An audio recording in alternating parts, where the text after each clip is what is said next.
Bismillahirrahmanirrahim. Para muhibbin rahimakumullah, Lailatul Qadar terjadi setiap tahun sebagai sejarah diturunkannya Al-Quran.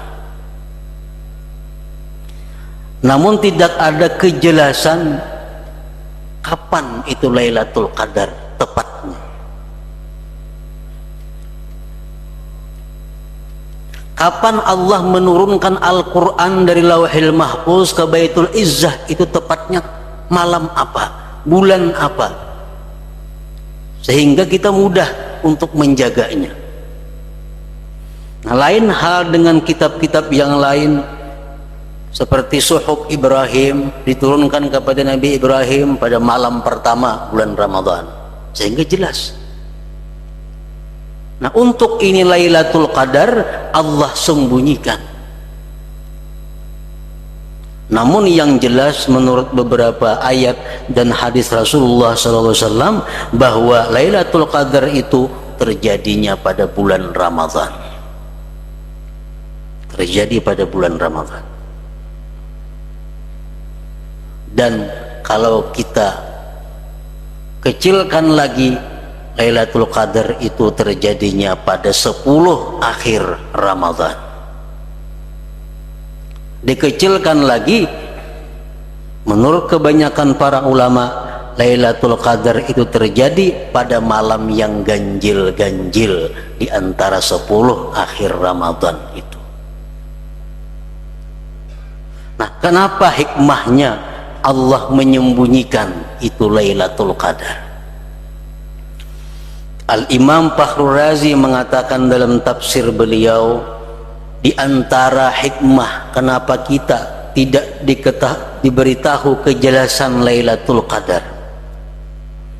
Pertama, rahasianya, idza alimta Lailatul Qadar fa in ata'ta biha iktasabta thawaba alfi syahr wa in asaita biha iktasabta iqaba alfi syahr wa dab'ul iqab aula min jalbis thawab. Bila engkau tahu itu Lailatul Qadar, misal malam 27, engkau berbuat taat, maka engkau dapat pahala 1000 bulan. Tetapi bila engkau maksiat pada malam Qadar itu, sedangkan engkau tahu ini malam Qadar, engkau berbuat maksiat kepada Allah pada malam itu, engkau mendapatkan siksa 1000 bulan. Dan menghindari siksa itu lebih utama daripada mencari pahala. Kalau kita kada tahu pada Lailatul Qadar berbuat maksiat kada seberapa. Tapi kalau sudah jelas tahu bahwa ini Lailatul Qadar, kita berbuat maksiat, kita akan dapat siksa 1000 bulan. Karena menunjukkan keberanian kita kepada Allah Subhanahu wa ta'ala. Allah sudah menawarkan rahmat, menawarkan ampunan malam itu, ternyata kita maksiat. Nah, ini menampakkan permusuhan kepada Allah. Itu salah satu hikmahnya. Yang kedua, rahasianya Allah menyembunyikan kepastian kapan Lailatul Qadar itu. Rahasianya yang kedua adalah dengan adanya tidak diketahui pasti Lailatul Qadar itu, maka engkau berusaha, berjuang, beribadah pada sekalian malam Ramadan. Yang tahu malam 27 misalnya, malam 27 itu hibak kira-kira masjid tuh, bisa kada muat masjidnya. Nah, padahal dengan adanya kada diberitahu ini diharapkan setiap malam kita berusaha jangan-jangan Lailatul Qadar itu terjadi. Para muhibbin rahimakumullah, menurut pendapat yang kuat, yang mu'tamad, bahwa Lailatul Qadar itu terjadi dalam satu malam dan tidak berubah sampai hari kiamat. Itu pendapat yang kuat. Dan kebanyakan daripada ulama-ulama ini mengatakan bahwa Lailatul Qadar itu terjadinya pada malam 27 Ramadan. Dan sampai hari kiamat kada berubah, tetap 27 Ramadan. Ada yang mengatakan lagi malam 21 Ramadan. Sampai hari kiamat tetap kada berubah pada malam 21 Ramadan. Nah, berhubung banyak pendapat tentang ini Lailatul Qadar, maka kita diharapkan selalu tahari atau berusaha mengintai pada malam-malam ganjil itu agar kita bertemu dengan Lailatul Qadar. Karena orang-orang yang beribadah pada malam itu qadar, walaupun dia tidak ditemui oleh hal-hal yang istimewa pada malam itu, tetap pahalanya sama 1000 bulan. Kalau misalnya 1000 bulan ini orang yang ditemui Lailatul Qadar kada. Siapapun yang beribadah pada malam itu, walaupun dia kada ditemuinya, tetap akan dapat pahala 1000 bulan. Para muhibbin rahimakumullah. Tanazzalul malaikatu warruhu fiha biizni rabbihim min kulli amr. Turunan malaikat dan Jibril pada malam Lailatul Qadar itu dengan izin Tuhan dari tiap-tiap perkara.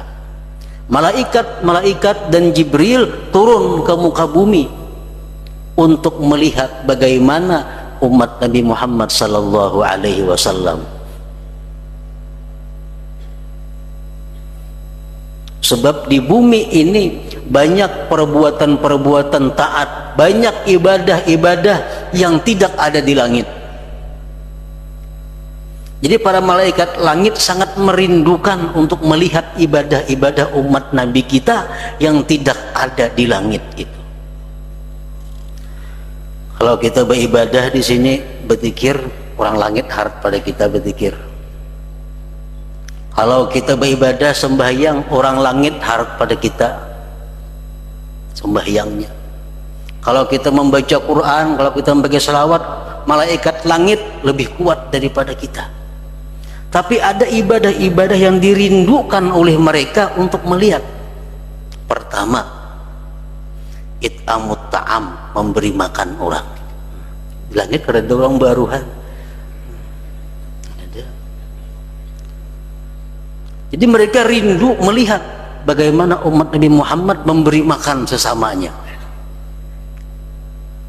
Yang kedua, aninul usad, rintihan-rintihan tobat orang-orang yang maksiat kepada Allah. Di langit orang ada yang berdosanya. Nah, dua itu yang sangat dirindukan oleh para malaikat langit untuk mereka melihat, bisa bertemu dengan orang-orang seperti itu. Salamun hiya hatta matla'il fajr. Malaikat Jibril dan lainnya tadi memberikan salam kepada orang-orang yang beriman sampai terbit fajar. Jibril menyalami tiap-tiap orang yang beribadah pada malam Lailatul Qadar. Cuma sepalih ada yang merasa, ada yang kada. Siapa nang kada disalami oleh malaikat itu daripada umat Nabi Muhammad sallallahu alaihi wasallam? Syekh Abdul Qadir Al-Jilani menyebutkan di antara orang-orang yang tidak mendapat salamnya malaikat pada Lailatul Qadar itu adalah pertama az-zalamah, orang-orang zalim.